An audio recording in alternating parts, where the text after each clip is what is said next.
So now we will be entering into the next session where we will learn who is or what are the Akashic records and what is Akashic readings. We will be right back after a break.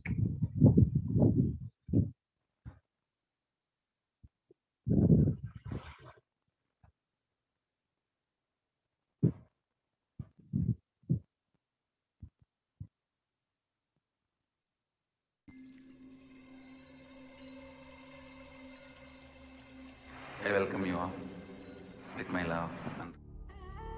What I mean by the word Kailasa, listen intensely. Enlightenment ecosystem, literally enlightenment itself, in your own home, wherever you are. If you cannot come to Kailasa, it's okay. Kailasa can come to you. Kailasa coming to you is Kailasa.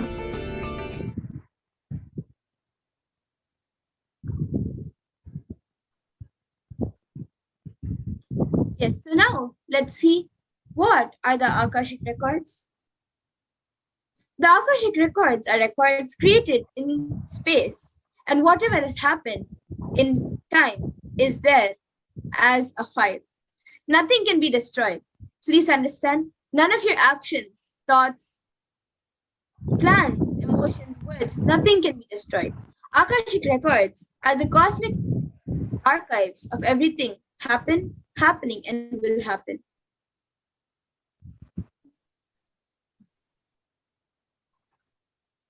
The Akashic records are the verbal, visual, five-dimensional document. Whatever is happening is recorded continuously.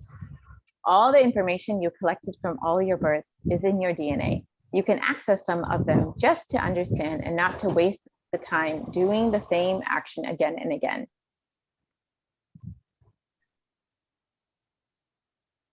So what is Akashic readings?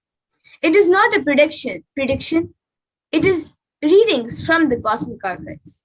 There is no such thing as past, present, and future.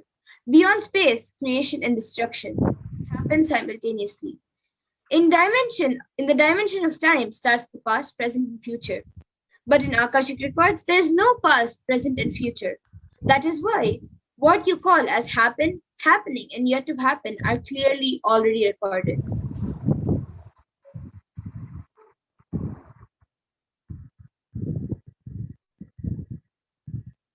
So what is Akashic reading? In Swamiji's own words, nobody has a right to comment on these readings. Nobody has a right to manipulate these readings. Nobody has a right to interpret these readings. They are complete unto themselves.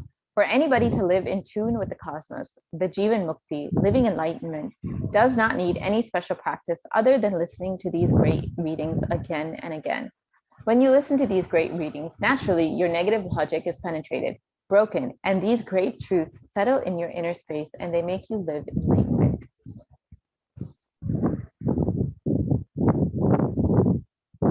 Only an avatar can decode your Akashic readings. The avatar of Paramashiva, the supreme point of Hinduism, has graced humanity with the blessings and darshan in the form of Devi Parashakti, revealing answers to questions to the yearning of seekers as solutions, breakthroughs, and liberating humanity from pain and suffering. Any answer given by Devi Parashakti is not just an answer, but a karmic breakthrough for the receiver.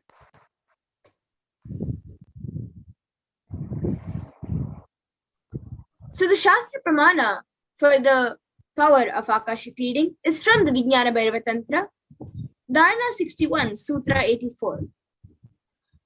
Akasham vimalam pashyan kritva drishtim nirantaram saddhatna takshanat devi vairavam vapurapnuyat.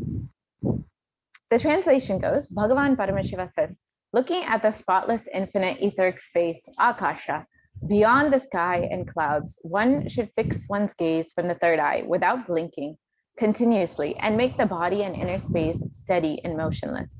In that very moment, O Devi, one attains the nature and powers of the infinite space, Bhairava.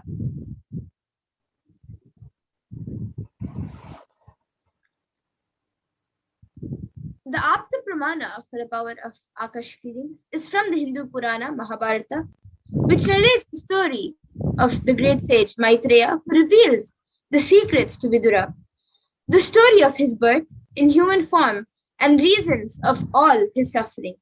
Sage Maitreya accessed the Akashic records and told Vidura that he was not an ordinary man, but was in fact the incarnation of Yamaraja, the Lord of Death. He was to play a part of a so-called Shudra for 100 years, being cursed by Manduka Muni.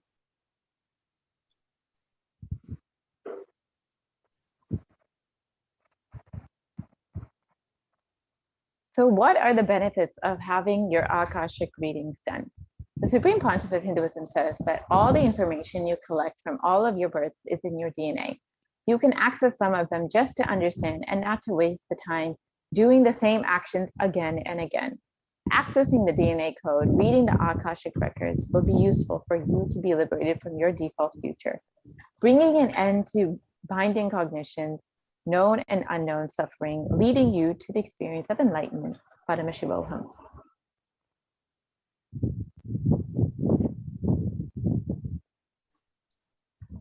Only an avatar can alter the Akashic readings.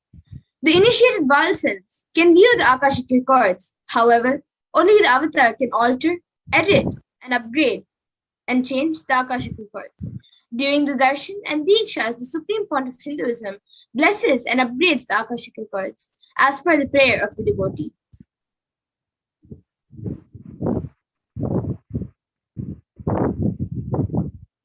What can you ask during your Akashic reading? You can attain the most accurate and unbiased answer to any question about your life, destiny, purpose, or any everyday part of your life. You can be spiritually healed of physical and emotional problems with just a look or word. Understand the reasons behind your life's happenings and even receive blessings to fulfill your right desires.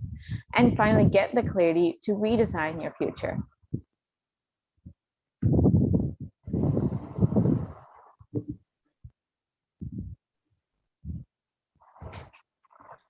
So with this, we will now be moving on to the next segment after a small break.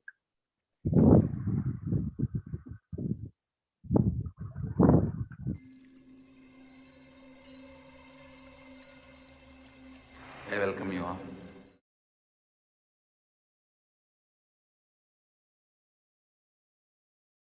Listen intensely. Life, consciousness in you does not end while your body drops dead. It moves from different universes, vertical time zones, lives in different time zones as per its free will, knowledge, desire, but ultimately to get enlightened, complete liberation, Paramashiva Padam, your soul has to come back to this karma bhumi, the Bhumandala.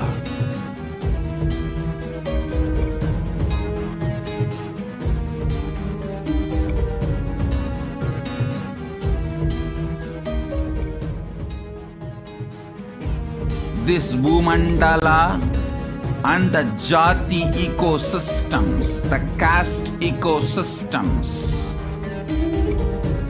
Hindu, Jnana, Sannyasa, Yoga, Grihastha, multiple spiritual ecosystems are created for the souls to come back and rebirth and grow more and more towards enlightenment easily quickly in accelerated speed and space.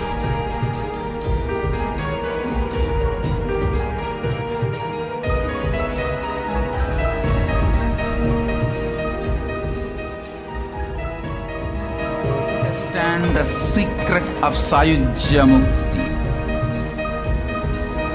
Your Kundalini Shakti experiences the bondage inside your body due to compulsive sexual appetite. All the male bodies building intense yogic body through yoga and pranayama, building the mind of Tyaga-centric, will heal your compulsive sexual appetite and make you reach Sayujya. All female bodies, love-centered care, serving every being will liberate you from the compulsive sexual appetite and make your Kundalini reach Sahasrara, which is Kailasa, Paramashivoham, Sayujya.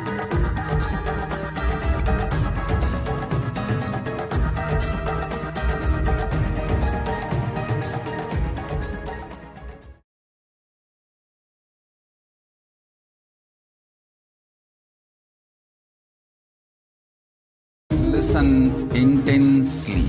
Life, consciousness in you does not end while your body drops dead. It moves from different universes, vertical time zones, lives in different time zones as per its free will, knowledge, desire,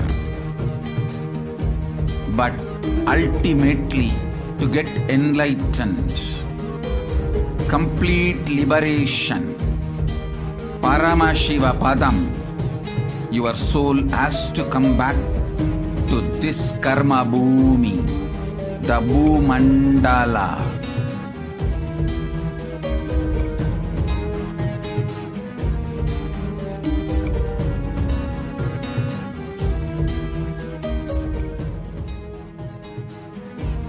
This Bhumandala and the Jati ecosystems, the caste ecosystems, Hindu, Jnana, Sannyasa, Yoga, Grihastha, multiple spiritual ecosystems are created for the souls to come back and rebirth and grow more and more towards enlightenment easily, quickly in accelerated speed and space.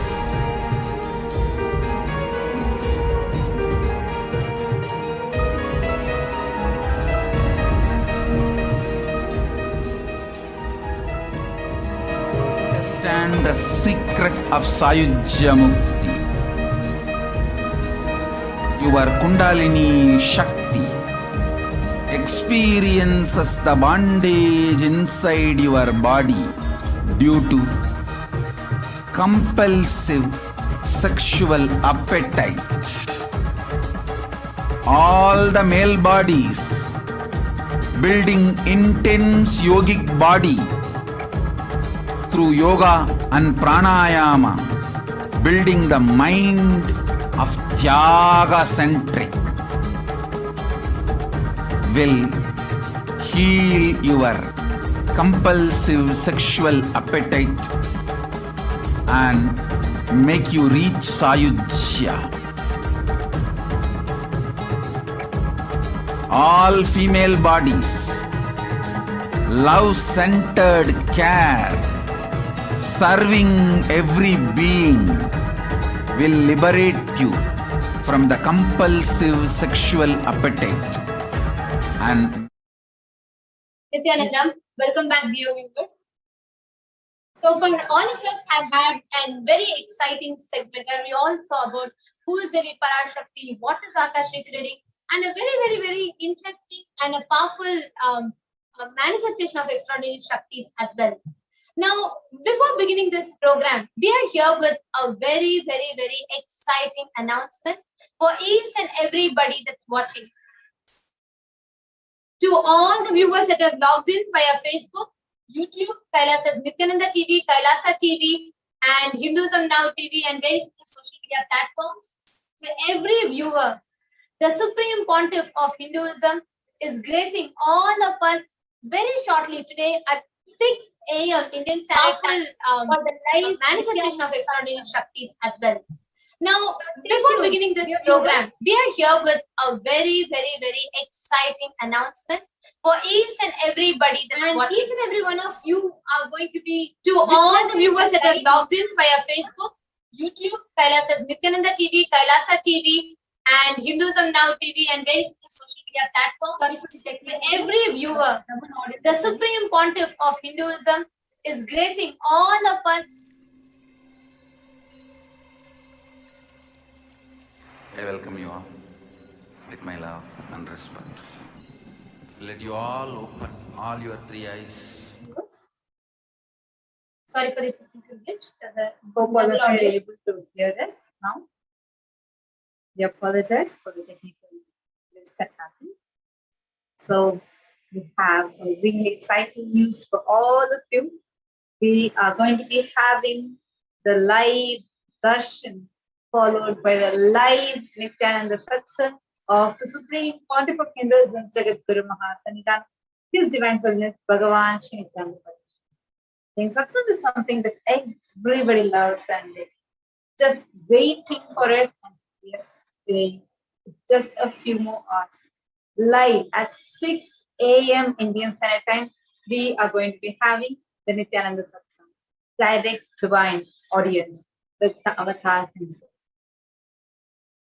So now, before we enter into that, we are going to be going through a set of slides where we are going to be sharing with you some information that actually explains to you about how what had actually happened, what Devi had revealed, and what had happened. So now let's enter into the segment now. We request the slides to be projected. And we also request everyone to share this news that today we are going to be having the live Nithyananda Satsang to everyone so that we are able to invite and so that no one misses out this amazing announcement. Now, Devi, when they reveals the Akashic readings, she answers millions of personal questions. And at that time, out of her compassion, she reveals certain sacred, secret, powerful truths. One such revelation was And about we also the request birth everyone to share this news of how the Hindu birth happens. It's a very powerful revelation. I think after they revealed this for a few days, and all the discussions were on this, and people were all hearing it again and again because it took so much of time for us to digest it. Here we are going to see how the science has caught up with what Devi has revealed and scientific evidences of exact revelations of Devi Parashakti. Here Devi Parashakti had revealed about the birth of a Hindu. How 1 in billion or few in billion have a birth of a Hindu. How a Hindu, the birth as a Hindu is that, how it's precious, and what is the process? How does this birth take place? We request the slides to project, please.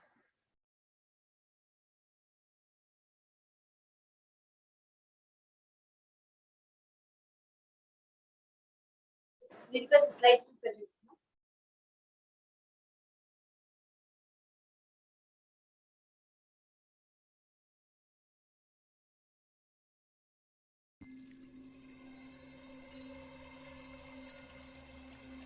I welcome you all with my love and respect. Let you all open all your three eyes. Om Nithyananda Paramashivoham.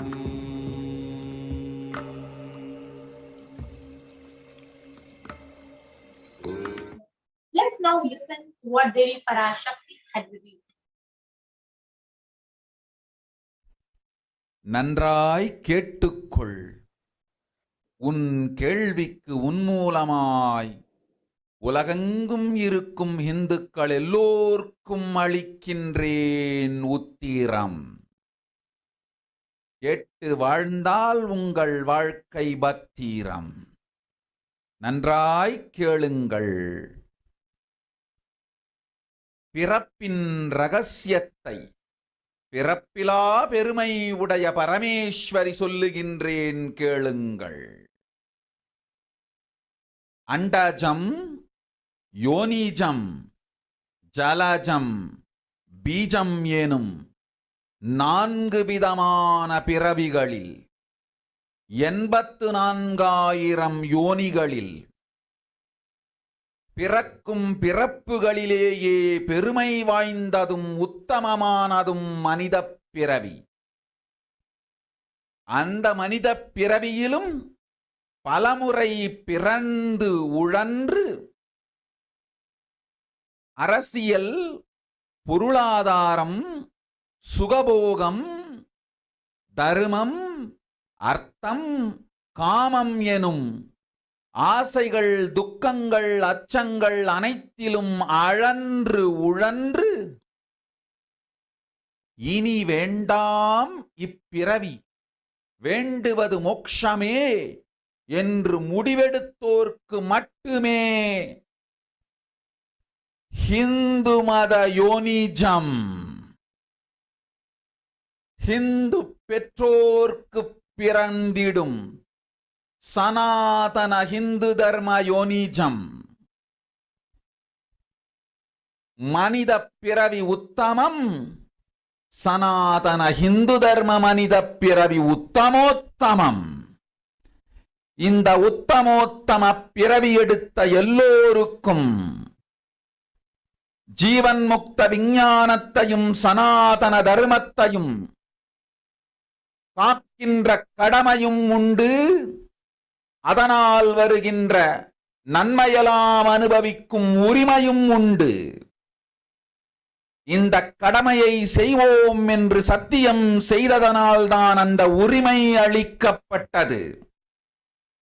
பூமிக்கு வந்தபின் மனம் மயங்கி மதிமயங்கி சனாதன தர்மம் காக்க மறந்ததனால் மாயை அவர்கள் உயிரை பறிக்கின்றாள்.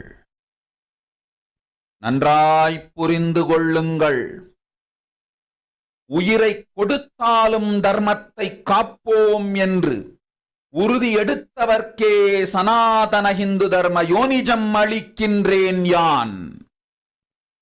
உடல் பெற்ற பிறகு ஊழிப் பெருவலியால் ஆசை அச்சங்களை உதறவிடாது, உதறியும் விடாது சனாதன ஹிந்து தர்மம் காக்க மறந்தோரை உயிர் வாழத் தகுதியில்லாதவர் பட்டியலில் உடனடியாய் மாயை சேர்க்கின்றாள். அதனால் ராட்சசர்களும் அசுரர்களும் தானாகவே இவர்கள் உயிரை எடுக்கின்றார். நன்றாய் புரிந்து கொள்ளுங்கள். உயிரை கொடுத்தாலும் தர்மம் காப்போம் என்று நிற்பவர்க்கு நிலைத்திடும் வீரஸ்வர்க்கமும் கைலாச பதவியும். எக்காரணம் கொண்டும் தர்மம் காக்க மறந்த உத்தமோத்தம ஜனனமான சனாதன ஹிந்து ஜனனம் பெற்ற மக்களுக்கு இல்லை வேறு கதி. சனாதன ஹிந்து தர்ம மனித ஜனனம் உத்தமோத்தம மனித ஜனனம்.